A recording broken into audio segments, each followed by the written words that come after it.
करने वाले हैं किसके बारे में? Conditional sentences. कंडीशनल सेंटेंसेस के बारे में बात करेंगे।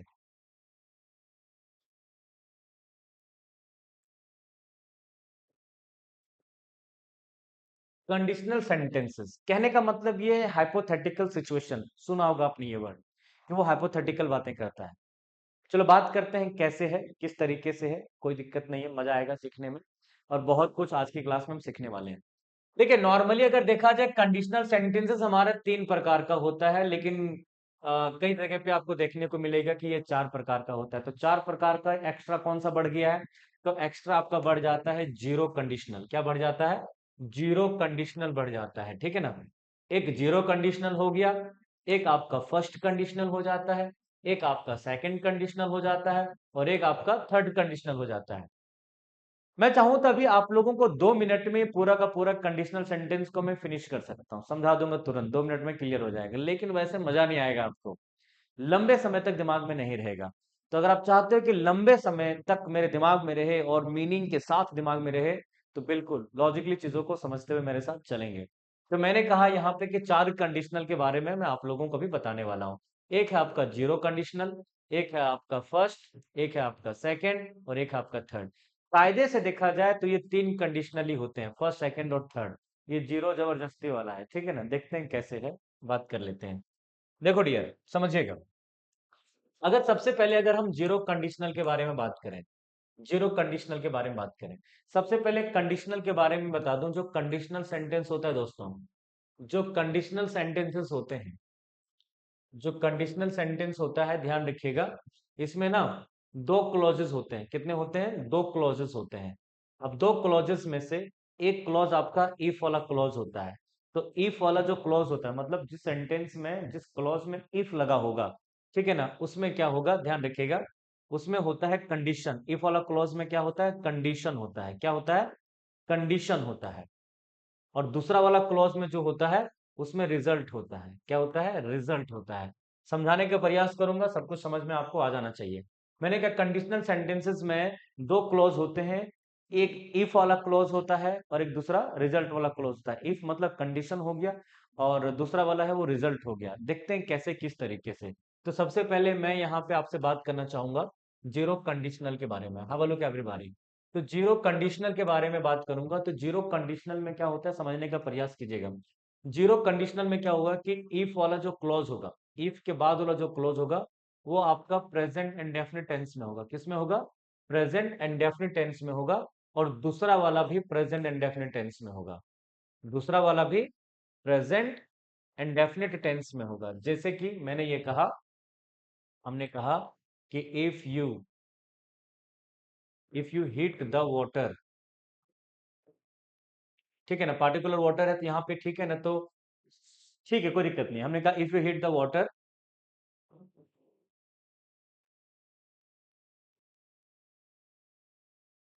बॉइल्स, ठीक है ना। अगर तुम पानी गर्म करते हो तो ये उबलता है। अगर तुम पानी गर्म करते हो तो उबलता है। आप चाहो यहाँ पे दा रख सकते हो, नहीं भी रख सकते हो, कोई दिक्कत नहीं है। आप चाहो तो दा को रख सकते हो, नहीं भी रख सकते हो। तो हमने कहा देखो यहाँ पे if you heat water it boils. ध्यान दीजिएगा, मैंने क्या लिखा? If you heat water it boils. अगर तुम पानी को गर्म करते हो तो यह उबलता है। तो दोनों के दोनों देखो, दोनों के दोनों क्या है? हैबिट दिखा रहा है, ध्यान रखिएगा। मतलब सिंपल प्रेजेंट टेंस क्या होगा? सिंपल प्रेजेंट टेंस के बारे में अगर हम बात करेंगे तो ये क्या शो करता है? ये हैबिट को शो करता है। किसको शो करता है? हैबिट को शो करता है। तो जीरो कंडीशनल सेंटेंस में याद रखिएगा, जीरो कंडीशनल सेंटेंस में याद रखिएगा कि पहला वाला मतलब इफ वाला क्लॉज भी आपका प्रेजेंट इंडेफिनिट टेंस में होगा, सिंपल प्रेजेंट में होगा। और दूसरा वाला क्लॉज भी हमारा क्या हो जाएगा? सिंपल प्रेजेंट टेंस में ही रहेगा। ये चीज आपको ध्यान रखना है। ये जीरो कंडीशनल हो गया, ठीक है ना। अगर हम लोग जैसे एक और एग्जांपल हमने दिया, हमने कहा कि अगर तुम स्कूल जाते हो डेली, हमने कहा इफ यू, या चलो अगर वह स्कूल डेली जाती है तो बहुत कुछ सीखती है। तो हमने कहा if she goes to school daily she learns she learns a lot. देखो, अगर वह स्कूल रोज जाती है तो वो बहुत कुछ सीखती है, शी लर्न्स अलॉट। तो दोनों के दोनों साइड वाला टेंस को चेक करो, इधर भी आपका सिंपल प्रेजेंट है, इधर भी आपका सिंपल प्रेजेंट टेंस है। इसीलिए पहले हम टेंस पढ़ाएं आप लोगों को, ताकि आपको टेंस पहचानना आ जाए, समझे ना? तो टेंस रिकग्नाइज करना, आइडेंटिफाई करना, ये ज्यादा इंपॉर्टेंट होता है। तो ये आपका जीरो कंडीशनल है। अब शुरुआत जो होती है वो आपकी यहां से होती है, फर्स्ट कंडीशनल से, ध्यान रखिएगा। फर्स्ट कंडीशनल, तो आपको याद रखना है दोस्तों, फर्स्ट कंडीशनल सेंटेंस जो होता है वो इफ के बाद वाला क्लॉज आपका प्रेजेंट एंड डेफिनिट टेंस में रहेगा। किस में रहेगा? प्रेजेंट एंड डेफिनिट टेंस में रहेगा। और दूसरा वाला जो क्लॉज होगा वो फ्यूचर एंड डेफिनिट टेंस में रहेगा। किसमें रहेगा? फ्यूचर एंड डेफिनिट टेंस में रहेगा। समझने का प्रयास कीजिएगा। मैंने ये कहा कि फर्स्ट कंडीशनल सेंटेंस में इफ के बाद वाला क्लॉज आपका प्रेजेंट एंड डेफिनिट टेंस में होगा, और दूसरा वाला क्लॉज आपका फ्यूचर एंड डेफिनिट टेंस में होगा। अगर हम प्रेजेंट एंड डेफिनिट की बात करें तो हम कैसे पहचानते हैं? सब्जेक्ट के बाद वर्ब की फर्स्ट फॉर्म या तो फिर एस ई एस वाला फॉर्म होता है, जिसको हम लोग V5 कहते हैं। फिर आपका ऑब्जेक्ट आता है, अदर वर्ड आता है। फ्यूचर एंड डेफिनिट में हम कैसे पहचानते हैं? सब्जेक्ट आता है और विल लगाते हैं, और वर्ब की कौन सी फॉर्म? फर्स्ट फॉर्म लगता है। ये आपका फ्यूचर एंड डेफिनिट का रिकग्निशन है। ठीक है ना? ऐसे आइडेंटिफिकेशन इसका होता है। अब हम आगे बात करते हैं, यहाँ पे समझने का प्रयास कीजिएगा। तो फर्स्ट कंडीशनल को हम कैसे पहचानेंगे? फर्स्ट कंडीशनल को पहचानने का तरीका है कि इफ के बाद वाला क्लॉज आपका सिंपल प्रेजेंट होगा, और जो सेकंड क्लॉज होगा वो क्या होगा? आपका फ्यूचर इंडेफिनिट टेंस में होगा। जैसे मान के चलिए हमने एक सेंटेंस लिया, हमने कहा यदि तुम यहां आओगे तो मैं तुम्हें एक चॉकलेट दूंगा। अब बोलो क्या एवरीबॉडी, मैंने कहा यदि तुम यहां आओगे तो मैं तुम्हें एक चॉकलेट दूंगा। तो ये कंडीशनल हाइपोथेटिकल है, हाइपोथेटिकल हो गया। कंडीशन है, देखो इफ वाला कंडीशन होता है। कंडीशन क्या है? अगर तुम यहां आओगे तो उसका रिजल्ट क्या है? कि मैं तुम्हें चॉकलेट दूंगा। मैं फिर से कह रहा हूं कि इफ वाला जो क्लॉज होता है, इफ वाला क्लॉज होता है कंडीशन, और जो दूसरा वाला क्लॉज होता है वो होता है रिजल्ट। तो कंडीशन है कि अगर तुम यहां आओगे तो मैं तुम्हें चॉकलेट दूंगा। तो इफ वाला क्लॉज जो आपका होगा, इफ वाला क्लॉज होगा प्रेजेंट इंडेफिनिट टेंस में होगा।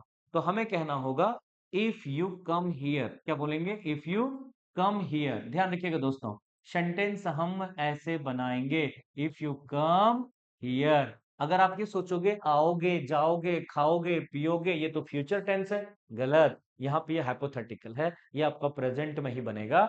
इफ यू कम हियर, यदि तुम यहाँ आओगे मैं तुम्हें चॉकलेट दूंगा। I will, I will give you a chocolate, I give you a chocolate. ये सेंटेंस हमारा ऐसे बनेगा। ये चीज आपको ध्यान रखना है, ठीक है ना? I will give you a chocolate. चलो एक और सेंटेंस बना के देखते हैं, एक और सेंटेंस बना के देखते हैं। सेंटेंस हमारा लिया यहाँ पे कि यदि वह यदि वह खाना पकाएगी तो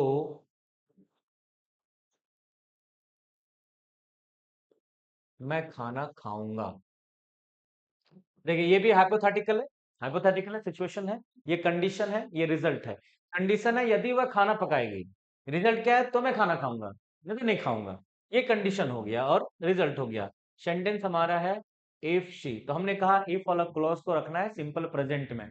सिंपल प्रेजेंट में वर्ब की फर्स्ट फॉर्म या एस ई एस वाला फॉर्म लगाते हैं। सब्जेक्ट सिंगुलर है तो एस ई एस वाला फॉर्म लगेगा। If she कुक्स food, if she कुक्स food, I will, I will eat the food. Simple सा बात यहाँ पे ऐसे हम लोग बनाएंगे, ठीक है ना? ध्यान रखिएगा।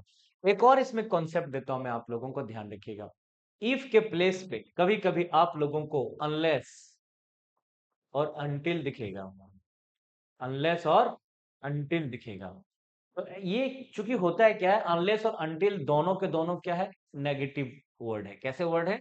नेगेटिव वर्ड है। जैसे सेंटेंस आया, सेंटेंस लिखा हुआ है कि जब तक तुम जब तक तुम नहीं जाओगे, जब तक तुम नहीं जाओगे वह, देखो सेंटेंस है, जब तक तुम नहीं जाओगे वह यहाँ नहीं आएगा, वह यहाँ नहीं आएगा। सेंटेंस को चेक करेंगे। तो जब तक को हमने बोला यहाँ पे अनलेस, क्या बोला हमने? अनलेस। दोस्तों नहीं की वर्ड का जो मीनिंग है, जो आप वर्ड सोच रहे हो वो नहीं आएगा। अनलेस यू कम, सॉरी जाने की बात हो रही ना, unless you go, he will not, he will he will not come here. समझने का प्रयास कीजिए। हमने कहा जब तक तुम नहीं जाओगे वह यहां नहीं आएगा। Unless you go he will not come here. देखिए यहाँ पे अनलेस के बाद ये डू नॉट लगा देंगे तो गलत हो जाएगा। कई बार लोग गलती करते हैं, कई सारे स्टूडेंट गलती करते हैं, इसी सेंटेंस को ऐसे लिख देता है। कैसे लिख देगा? लिख देगा unless you don't, unless you don't. दोस्तों गलत है। क्वेश्चन लिखा हुआ है यहाँ पे कि अनलेस शी डजंट। दोस्तों ये भी क्या हो गया आपका? गलत है, क्योंकि अनलेस और अनटिल ऑलरेडी क्या है? नेगेटिव वर्ड है, तो इनके साथ हम नॉट का प्रयोग नहीं करेंगे। ये चीज आप याद रखिएगा। ये आपका फर्स्ट कंडीशनल हो गया। चलो बात करते हैं सेकंड कंडीशनल की। Have a look everybody. Second conditional की बात करते हैं, ध्यान दीजिएगा। Second conditional sentences, second conditional sentences जो होता है इसको हम लोग बोलते हैं present imagination. Present present imagination मतलब वर्तमान में जो इच्छाएं होती है, काश, वो वाली है ना। मतलब ये काश वाली जो बातें होती है, काश, ये बोलता है आई विश, ये वाली बात है। तो चलो देखते हैं, बात करते हैं कैसे है। तो ये सेकंड कंडीशनल वाला जो सेंटेंस होता है दोस्तों, इसमें इफ वाला जो क्लॉज होता है, इफ के बाद वाला जो क्लॉज होगा उसको हम रखेंगे पास्ट एंड डेफिनिट टेंस में। किस में रखेंगे? पास्ट एंड डेफिनिट टेंस में रखेंगे। पास्ट एंड डेफिनिट टेंस को हम कैसे पहचानते हैं? सब्जेक्ट प्लस वर्ब की कौन सी फॉर्म? सेकेंड फॉर्म आता है। दूसरा क्लॉज हमारा इसमें आएगा सब्जेक्ट प्लस वुड का यूज करेंगे, और वुड के बाद बेस फॉर्म लगाएंगे फर्स्ट फॉर्म वर्ब की, उसके बाद ऑब्जेक्ट वगैरह है तो रखेंगे। ठीक है ना? ये आपका हो गया सेकंड कंडीशनल सेंटेंस का स्ट्रक्चर। जैसे कि इसमें देखिए, अगर आपने ये बोला कि यदि यदि तुम यहां आते, यदि तुम यहां आते, मतलब इमेजिनेशन, इमेजिनेशन नहीं है, काश वाली बात है, काश तुम यहां आते ऐसे करके। तो हमने कहा यदि तुम यहां आते तो मैं तुम्हें पढ़ाता। बड़ा सिंपल है। सेंटेंस क्या हो जाएगा? इफ वाला क्लोज सिंपल पास्ट में जाएगा। तो if you came here, second form, if you came here I would, I would teach you, I would teach you. ये बनेगा आपके ऐसे। चलो और भी फैक्ट इसके बारे में बताता हूं, ध्यान दीजिएगा। बी का मतलब होता है होना। बी का मतलब क्या होता है? होना। ध्यान रखिएगा, ये आपकी वर्ब की फर्स्ट फॉर्म है। बी मतलब क्या होता है? होना। ये वर्ब की फर्स्ट फॉर्म है। इसका सेकंड फॉर्म होता है वॉज और वर। ठीक है ना? थर्ड फॉर्म क्या होता है? बीन होता है। ये आपका कैसा फॉर्म है? Third form. ये कैसा फॉर्म है? Second form. लेकिन याद रखिएगा, आपको दोस्तों याद रखना है कि कंडीशनल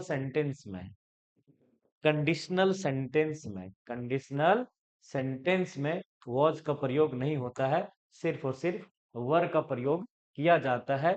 और कोई भी सब्जेक्ट हो, ऑल सब्जेक्ट, ठीक है ना, किसी भी सब्जेक्ट के साथ, सभी के साथ वर का प्रयोग किया जाएगा। जैसे कि एक सेंटेंस लेते हैं। सेंटेंस लिखा मैंने यहाँ पे कि यदि मैं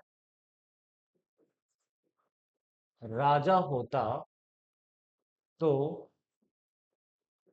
तुम मेरी रानी होती।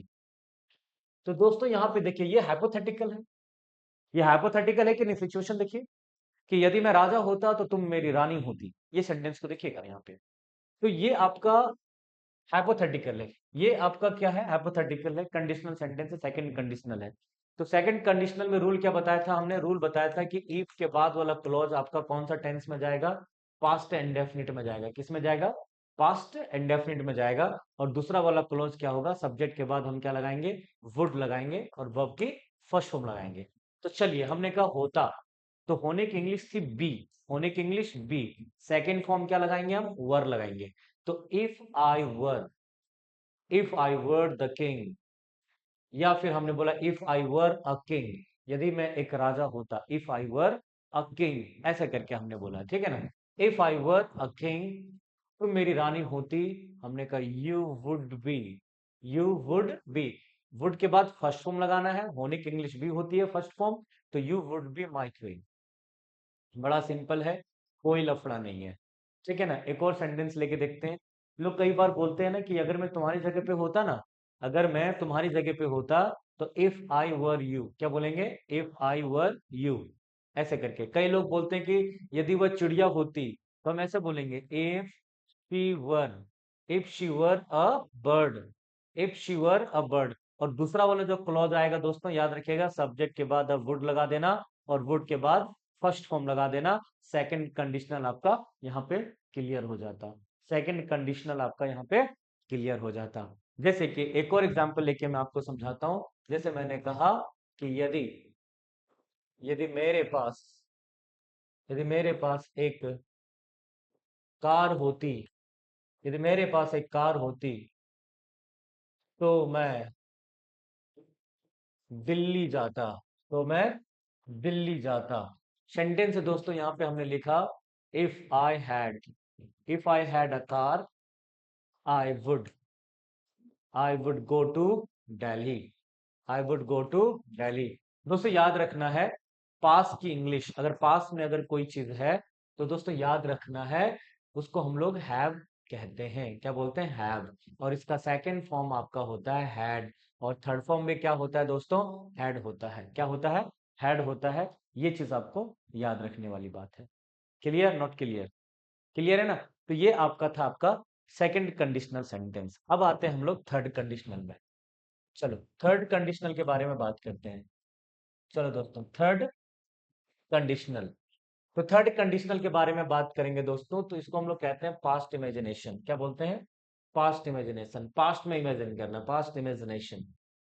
तो भूतकाल की इच्छा, ठीक है ना, पास्ट की इच्छाएं। जैसे कि यहाँ पे ध्यान रखना है कि इफ के बाद वाला क्लॉज आपका कौन सा टेंस में होना चाहिए, पास्ट परफेक्ट टेंस में होना चाहिए। किस में होना चाहिए, पास्ट परफेक्ट टेंस में होना चाहिए। और जो दूसरा वाला क्लॉज है दोस्तों, उसको याद रखना है, सब्जेक्ट के बाद आपको यूज करना है वुड हैव। क्या यूज करना है, would have plus third form का यूज करना है। चलो देखते हैं कैसे थर्ड कंडीशनल होता है। जैसे कि अगर मैंने ये कहा, यदि वह बाजार गया होता, यदि वह बाजार गया होता, तो वह तो वह कुछ लाया होता। देखो यहाँ पे थर्ड कंडीशनल है, देखो समझिएगा, 1 मिनट का टाइम दीजिएगा। जैसे कि मैंने कहा कि यदि वह बाजार जाता, ये हो गया प्रेजेंट इमेजिनेशन, सेकंड कंडीशनल। यदि वह बाजार गया होता, पास्ट पास्ट की बात हो रही है, यदि वह बाजार गया होता, तो ये पास्ट इमेजिनेशन है, थर्ड कंडीशनल हो गया। तो अगर आप ऐसे सोचते भी हो सेंटेंसेस माइंड में, तो हमें कैसे पता चलेगा कि ये थर्ड है कि सेकंड है। तो सेकंड में अभी इमेजिन करना है। यदि मेरे पास कार होती, मतलब अभी तुम सोच रहे हो, यदि मेरे पास कार होती तो मैं वहां जाता, यदि वो चिड़िया होती तो उड़ जाती। मतलब कहने का मतलब ये है कि अभी सोच रहे हो आप, प्रेजेंट इमेजिनेशन। पास्ट में कोई घटना जिसमें आप जा नहीं सकते, अगर हो भी जाए, इच्छाएं पूरी हो जाए, तो नहीं हो पाता अभी। तो यदि वह बाजार गया होता, उस समय की बात हो रही, पास्ट की बात है, तो वो थर्ड कंडीशनल है, ठीक है ना। तो वह बाजार गया होता, तो हम क्या बोलेंगे, he if he had gone to market, क्या बोलेंगे हम, if he had gone to market, he would have he would have लाने की इंग्लिश होती है ब्रिंग, तो ब्रिंग की थर्ड फॉर्म हो जाती है ब्रॉट। तो हमने कहा if he had gone to market he would have brought something. आपका सेंटेंस ऐसे बनेगा, थर्ड कंडीशनल वाला, थर्ड कंडीशनल वाला ऐसे बनेगा दोस्तों, याद रखिएगा। चलो कुछ और एग्जाम्पल के थ्रू से समझने का हम लोग प्रयास करते हैं। चलो एक सेंटेंस लेते हैं। मैंने कहा यदि मैं राजा रहा होता तो तुम तुम मेरे तुम मेरे असिस्टेंट तुम मेरे असिस्टेंट रहे होते। तो दोस्तों ये आपका पास्ट इमेजिनेशन है, थर्ड कंडीशनल है सेंटेंस हमारा। देखो थर्ड कंडीशनल पास्ट में हम लोग क्या यूज करते हैं, सब्जेक्ट लगाते हैं, सब्जेक्ट के बाद हेड लगाते हैं और हेड के बाद थर्ड फॉर्म लगाते हैं, ये याद रखिएगा। तो इफ आ गया, इफ के बाद सब्जेक्ट है मैं, आई, उसके बाद कह रहा है हेड लगाइए, मैंने हेड लगा दिया। सब्जेक्ट के बाद हेड लगाने बोला, हेड लगा, थर्ड फॉर्म लगाइए। तो होने की इंग्लिश होती है बी। तो बी, बी के बाद आपको क्या लगाना है, थर्ड फॉर्म लगाना है, बी का थर्ड फॉर्म। तो if I had been, if I had been a king, you would, you would have, होने की English be, third form been, you would have been my assistant, you would have been my assistant। ये आपका sentence ऐसे बनेगा, ये sentence आपका ऐसे बनेगा, ध्यान रखिएगा। दोस्तों आगे बात करते हैं, ध्यान दीजिएगा। आगे बात करते हैं, यहाँ पे जैसे एक सेंटेंस है, मैंने कहा यदि यदि मेरे पास यदि मेरे पास कार रही होती, यदि मेरे पास कार रही होती तो मैं मैं दिल्ली गया होता, दिल्ली गया होता। सेंटेंस को चेक करेंगे। तो इफ के बाद क्या लगाना है, सब्जेक्ट, उसके बाद हेड लगाना है, फिर थर्ड फॉर्म लगाना है। तो दोस्तों पास की इंग्लिश हैव होती है और उसकी थर्ड फॉर्म हैड होती है, तो यहाँ पे दो बार हेड लगेगा। If I had a car, if I had a car, I would I would have gone to Delhi. Logically चीजों को समझने का प्रयास कीजिएगा, ऐसे समझो। देखो आपको इसमें क्या है, पास्ट परफेक्ट की बात करते हैं, थर्ड कंडीशनल में पास्ट परफेक्ट टेंस यूज किया जाता है। तो हम लोग सब्जेक्ट लगाते हैं, सब्जेक्ट के बाद हेड लगाते हैं, हेड के बाद थर्ड फॉर्म लगाते हैं। सब्जेक्ट आया, सब्जेक्ट लगा दिए, हेड आया, हेड लगा दिए, थर्ड फॉर्म। तो पास्ट की इंग्लिश होती है हैव, थोड़ी देर पहले मैंने बताया था। और हैव की थर्ड फॉर्म क्या होती है, हेड। तो हमने यहाँ पे क्या लगा दिया, दोबारा हेड आ गया। तो if I had a car, यदि मेरे पास कार रही होती, यदि तुम्हारे पास कार रही होती, if you had a car, क्या बोलेंगे, if you had a car, ऐसे करके हम लोग यूज करेंगे। क्लियर है। तो ये आपका कॉन्सेप्ट था कंडीशनल सेंटेंसेस का। और थोड़ा सा मैं आपको बता दूं, ध्यान रखिएगा, कि जहां पे मैंने आपको बोला है फ्यूचर इंडेफिनिट, तो फ्यूचर इंडेफिनिट में आपने विल का यूज किया, समटाइम्स वहां पे शैल का यूज किया जा सकता है, कैन का यूज किया जा सकता है, ध्यान रखिएगा, मे का भी यूज किया जा सकता है। दूसरी बात, जहां पे आपने वुड का यूज किया है, उसके प्लेस पे कंडीशनल सेंटेंस में कुड का प्रयोग किया जा सकता है, शुड का प्रयोग किया जा सकता है। उसके जगह पे दोस्तों याद रखिएगा, माइट का भी प्रयोग किया जा सकता है।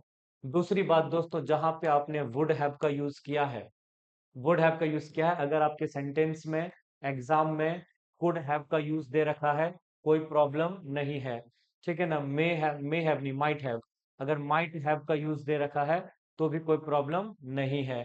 उस जगह पे अगर शुड हैव का प्रयोग दे रखा है तो भी दोस्तों कोई प्रॉब्लम नहीं है, ये चीज आप याद रखिएगा।